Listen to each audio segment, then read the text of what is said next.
குரு பிரம்மா குரு விஷ்ணு குருதேவா மகேஸ்வரா குருசாஸ்தா பரபிரம்மா தத்மஸ்ரீ குருவே நமக. நேயர்கள் எல்லாருக்கும் வணக்கம். குரு சண்டால யோகம். வாழ்க்கையில ஒருத்தருக்கு ஒரு நாளாவது இந்த குரு சண்டால யோகம் அப்படிங்கிறது வந்துடணும். ஏன்னா எப்பேற்பட்ட கஷ்டம், எப்பேற்பட்ட கடன், எப்பேற்பட்ட மன உளைச்சல், திருமண தடை, எல்லாத்துலயும் பிரச்சனை.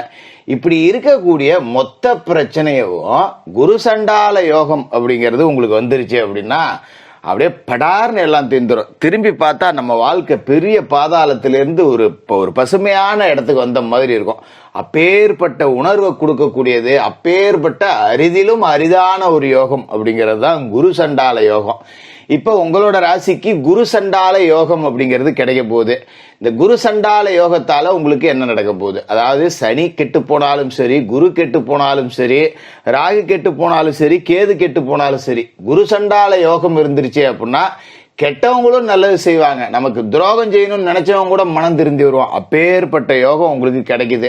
மே மாசம் 14ஆம் தேதி குரு பகவானோட பயிற்சி. குரு பகவான் ரிஷபத்திலேருந்து மிதுனத்துக்கு போறார். 18ஆம் தேதி ராகு கேது பயிற்சி.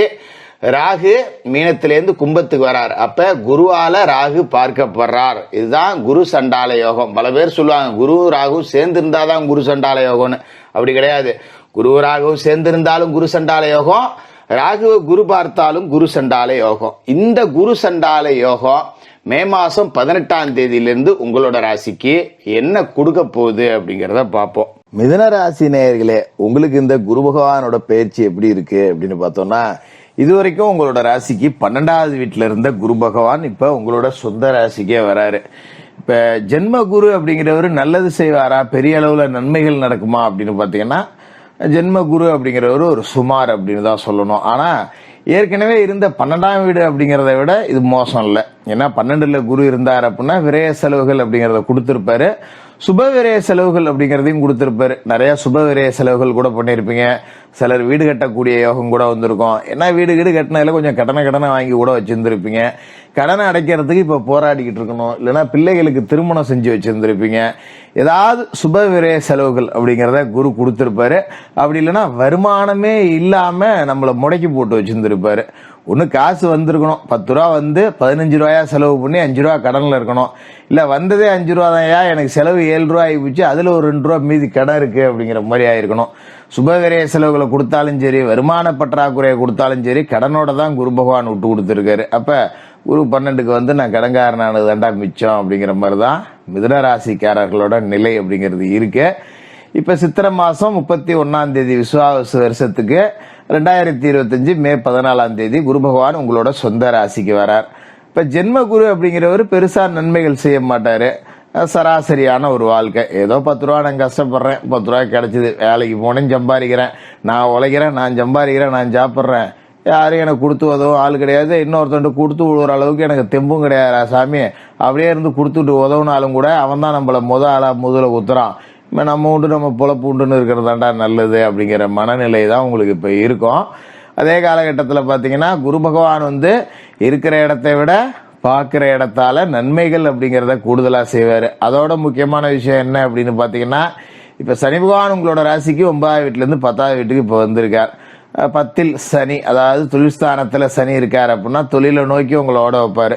உழைச்சிக்கிட்டே இருக்கணும், படாத பாடுபடணும். ஒரு இடத்துல வேலை செய்யறோம் அப்படின்னா மற்றவனுக்கு 4 மணி நேரம் வேலை செஞ்சுட்டு மீதி 4 மணி நேரம் ஓப்பி அடிச்சுட்டு வீட்டுக்கு போடுவான். ஆனா நம்மள மட்டும் 8 மணி நேரம் வேலை செஞ்சாலும் பரவாயில்ல, இன்னும் 2 மணி நேரம் வேலை செய்யடான்னு ஏதோ மாடு சுமை இழுக்குதேன்னு அதே மாட்டுக்கிட்ட அதிகமா கொண்டு போய் சுமையை கட்டினானா அப்படிங்கிற கதையா நம்மளதான் போட்டு அடிச்சு பிடிச்சி வேலை வாங்குவாங்க. பரவாயில்ல, அதை பத்தி பெருசு நினைக்க வேண்டியதில்லை. ஏன்னா சனி பகவான் 10ஆம் இடத்துல இருக்காருன்னா சனி பகவானுக்கு உழைப்பு தான் ரொம்ப பிடிக்கும், வேர்வை தான் ரொம்ப பிடிக்கும். உடம்புல இருந்து வேர்வை வெளியே வரணும். அந்த அளவுக்கு உங்களை உழைக்க வைக்கிறாங்கன்னா சனி உங்களுக்கு நன்மைகள் செய்ய போறார் அப்படின்னு அர்த்தம். அதோட குரு பகவானோட பார்வை அப்படிங்கிறது உங்களோட சொந்த ராசியிலிருந்து 5, 7, 9 இந்த 3 வீட்லயும் பதியுது. அப்ப உங்களோட சொந்த ராசிக்கு 5ஆம் இடம் அப்படிங்கிறது துலா ராசி. துலா ராசியில குருவோட பார்வை விழுவுது அப்படின்னா 5ஆம் இடம் அப்படிங்கிறது புனிதம் அடையுது. பூர்வ புண்ணியஸ்தானம், புத்திரஸ்தானம். அப்ப பிள்ளைங்க இல்லாதவங்களுக்கு பிள்ளைங்க கிடைக்கும். அதாவது நிறைய கல்யாணம் ஆகி பாத்தீங்கன்னா 6 வருஷம் ஆச்சு, 8 வருஷம் ஆச்சு, ஒரு வாரிசு இல்ல, எங்கேயாவது விருந்து விசேஷத்துக்கு போனா கூட மனைவியை கூப்பிட்டு என்ன சும்மா இருக்கியான்னு கேட்கறாங்க. இதுக்கு நாங்க வந்து ரொம்ப மன உளைச்சலாகுது, இதனாலேயே நாங்கள் எங்கேயும் வெளியில் கூட போகிறதில்ல. நானும் வேண்டாத கடவுள் இல்லை, போகாத ஆலயம் கிடையாது. என்னென்ன வைத்தியமோ பண்ணி பார்த்துட்டேன், ஆளுக்கு ஒரு டாக்டர் சொல்கிறாங்க, எல்லாரையும் போய் பார்த்துட்டேன். ஆனால் எனக்கு ஒரு வாரிசு இல்லாமல் போச்சே அப்படின்னு கிடந்தவங்களுக்கெல்லாம் இப்போ புத்திர பாக்கியம் அப்படிங்கிறது கிடைக்கும். குரு பகவான் அந்த அருளை கண்டிப்பாக உங்களுக்கு அருள்வார், அதில் எந்த மாற்றமும் இல்லை. அது மாதிரி சில பேருக்கு பிள்ளைகளை பற்றின கவலை இருக்கும், பிள்ளை ஒழுங்காக படிக்க மாட்டேங்குது, பிள்ளைங்க இனிமே நல்லா படிக்கும். வாத்தியாரே கூப்பிட்டு சொல்லுவாங்க, பையன் முன்னைக்கு இப்போ கொஞ்சம் தேறி இருக்கான், பொண்ணு கொஞ்சம் நல்லா படிக்கிறா அப்படின்னு. எப்போ அது போதுண்டா சாமி அப்படிங்கிற மாதிரி இருக்கும். இன்னும் சில பேருக்கு படித்து முடிச்சுட்டு வேலைக்கு போக மாட்டாங்க, வேலைக்கு போகணுங்கிற ஒரு பொறுப்பே இல்லாமல் சுற்றிட்டு இருப்பாங்க. சில பேர் பொறுப்பாக வேலை தேடுவாங்க, அவங்களுக்கு வேலை கிடைக்காது. இந்த மாதிரியான அமைப்புங்கிறதெல்லாம் மாறும். பிள்ளைகளோட வாழ்க்கை ரொம்ப சிறப்பாக இருக்கும். இப்போ படித்து முடிச்சுட்டு வேலை இல்லாத பிள்ளைங்கள்லாம் வந்து ஒரு பொறுப்பை உணர்ந்து, சரி இப்போ நம்ம தாய் தகப்ப நமக்காக தனியாக கஷ்டப்படுறாங்க, நம்மளும் ஏதாவது செய்வோம் அப்படின்னு சொல்லிட்டு ஒரு மனமாற்றம் அப்படிங்கிறது பிள்ளைகளுக்கு கிடைக்கும். பிள்ளைங்க வேலைக்கு போயிடுறது நமக்கு ஒரு சந்தோஷத்தை கொடுக்கும். அது மாதிரி சில பிள்ளைகளுக்கு திருமண தடை இருக்கும். பிள்ளைக்கு வயசு 30 ஆகிப்போச்சு, இன்னும் மாப்பிள்ளை சரியாக அமையல. பயலுக்கு 32 வயசு ஆச்சு, இன்னும் ஒரு பொண்ணு அமையல, சரியான வேலை இல்லாமல் ஒன்றும் பொண்ணு கிடைக்கல.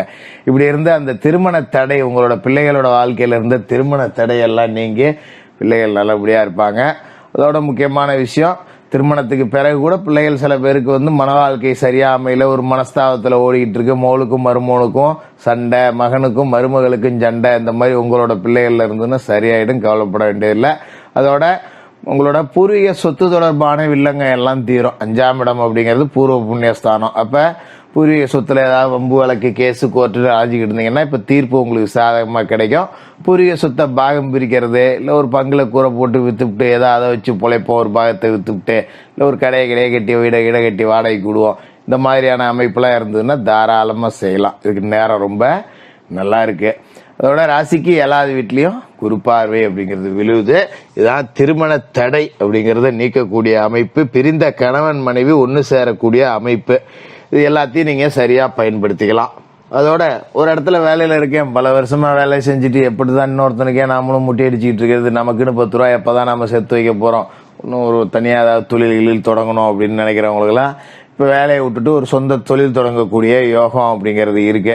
எவ்வளோ நாளைக்கு தான் நானும் கூலி வேலை செய்கிறது, தொழிலாளியாகவே இருக்கிறது, முதலாளி ஆகணும் அப்படின்னு நினைக்கிறவங்களுக்கு இந்த தொழிலாளிகளை முதலாளிகளாக்கி மாற்ற போகிற ஒரு பார்வை தான் குரு பார்வை, 7ஆம் இடம். இதுக்கு நண்பர்கள் உங்களுக்கு ஆறுதலாக இருப்பாங்க, ஆதரவாக இருப்பாங்க. ஒரு தொழில் பண்ணணும், என்னடா பண்ணலாம் அப்படின்னு ஒருத்தன்ட்ட கேட்டிங்கன்னா, நம்ம ஊருக்கு இது செட் ஆகும், இதை பண்ணுன்னு ஒரு ஐடியா கொடுப்பாங்க. அது மூலியமாக நமக்கு வந்து ஒரு மாற்றம் அப்படிங்கிறது வரும். சரிப்போ இறங்கி தான் பார்த்துருவோமே அப்படின்னு சொல்லி இறங்குவீங்க. அதுக்கு நேரம் நல்லா இருக்குது. இது மாதிரி 9ஆம் இடத்துல குரு பார்வை அப்படிங்கிறதும் உழுவுது. இப்போ ராகு வந்து 9ஆம் வீட்டுக்கு வர போகிறார், குரு பயிற்சியாகி அடுத்த 4 நாளில், அதாவது மே மாதம் 18ஆம் தேதி ராகு 9ஆம் வீட்டுக்கு வந்துருவாரு. அப்ப ராகு வந்து குரு பார்க்க புனிதப்படுறார் அப்படிங்கறதால ராகுவாலையும் உங்களுக்கு நன்மைகள் அப்படிங்கிறது நடக்கும். குரு பார்த்து புனிதப்பட்ட ராகு 9ஆம் இடத்துல குரு பார்வை செலுத்துறார் அப்படிங்கறதால தந்தை வழி சொத்துக்கள் கிடைக்கலாம். பறிபோன தந்தை வழி சொத்துக்கள் உங்களுக்கு கிடைக்கும். கடந்த காலகட்டத்தில் நீதிமன்ற வழக்கில் ஏதாவது தோத்துருந்தீங்கன்னா கூட இப்போ நீங்கள் மேல்முறையீடு செஞ்சீங்க அப்படின்னா அதுலேருந்து ஒரு நன்மை அப்படிங்கிறது கிடைக்கக்கூடிய வாய்ப்பு இருக்கு. கவலைப்பட தேவையில்லை. அதோட 9ஆம் இடம் அப்படிங்கிறது வாகன யோகத்தை கொடுக்கக்கூடிய இடம், சொந்த வீடை கொடுக்கக்கூடிய இடங்கிறதால வண்டி வாகனம் வாங்கலாம், வீடு கட்டலாம், மண் வாங்கலாம், மனம் வாங்கலாம், எல்லாத்துக்கும் யோகம் ரொம்ப நல்லா இருக்கு. அப்போ சனியும் 10ஆம் இடத்துல இருக்காருங்கிறப்ப தொழிலில் 10 ரூபா சம்பாரிச்சு முன்னுக்கு வந்து ஒரு இடத்த வாங்கி போடுவோம், இல்லை ஒரு கடை வச்சிருக்கேன் வாடகை இடத்துல ஒரு சொந்த கட்டடத்தமா மாற்றுவோம். இந்த மாதிரியான அமைப்புகள் எல்லாத்துலேயுமே வெற்றி கிடைக்கும். அந்த வகையில் இந்த குரு பகவானோட பயிற்சி காலகட்டம் அப்படிங்கிறது பார்த்தீங்கன்னா உங்களோட லட்சியத்தெல்லாம் நிறைவேற்றக்கூடிய ஒரு அற்புதமான காலகட்டமாக இருக்கு. மிதுன ராசிக்காரர்களுக்கு வாழ்த்துக்கள்.